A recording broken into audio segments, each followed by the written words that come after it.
Well, it looks like conservative pundits and social media personalities may soon finally learn the lesson that just because father fascism Elon Pelon protects their right to say whatever defamatory shit they want on his social media platform doesn't mean that he can protect them from the consequences of their own actions. And much like many of the hard lessons conservatives have had to be taught over the years, this one is being taught by a badass trans woman. Yesterday, the New York Times reported that Joe Ellis, a truly badass trans Black Hawk pilot who was horrifically defamed by conservative social media personality Matt Wallace and falsely blamed for the plane and helicopter collision that happened over Reagan International Airport on January 29th, is now suing Matt Wallace after his defamation on Elon's platform resulted in her having to hire private security, temporarily move her entire family, and start carrying a lead delivery device for personal protection. Wallace, who has over 2 million followers on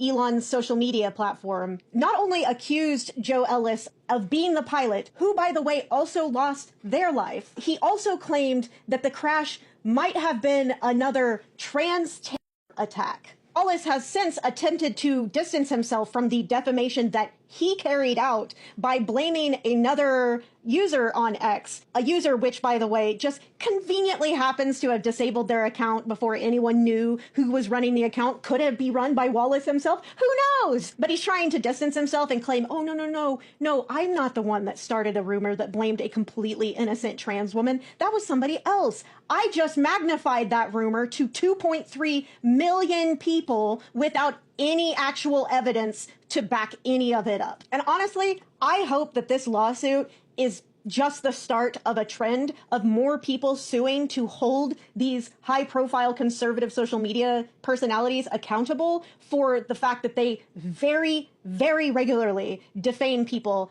particularly targeting people in marginalized communities like trans people. Because honestly, social media platform heads like Elon Pelon and Mark Zuckerberg have made it very clear they have no intention of holding any of these people accountable for the horrific misinformation and disinformation that they spread on those platforms. And they also have no intention of doing anything to protect the marginalized communities being regularly targeted by these complete monsters. So clearly, the only way that we're going to be able to stop them and their very obvious use of stochastic terrorism is by hitting them in their wallets. And so honestly, I hope that Matt Wallace is just one of a line of conservative social media personalities that start getting lawsuits filed against them. Fingers crossed, honestly, that old Chaya Raichek, libs of TikTok herself, is next on the list. Because honestly, as someone that has been targeted by her lonely ass in the past, I would love to see that woman completely drained of every dollar she has, because every dollar that she has made has been on the back of defaming a marginalized person. And frankly, if you need further proof that these sort of lawsuits are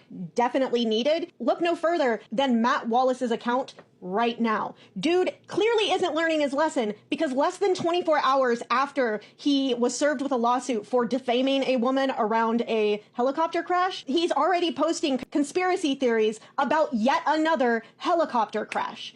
The only way these people will ever learn their lesson is if they are prevented from ever making another dollar off of the lies that they spread. Frankly, people like Matt Wallace, like Chaya Raichek, they are nothing but dollar store brand Alex Jones. And just like Alex Jones had to be taught a very, very hard lesson in the form of a civil lawsuit by the Sandy Hook parents, I very much hope that these monsters get drug into court after court after court until they don't have 2 pennies left to rub together, because they deserve every bit of it.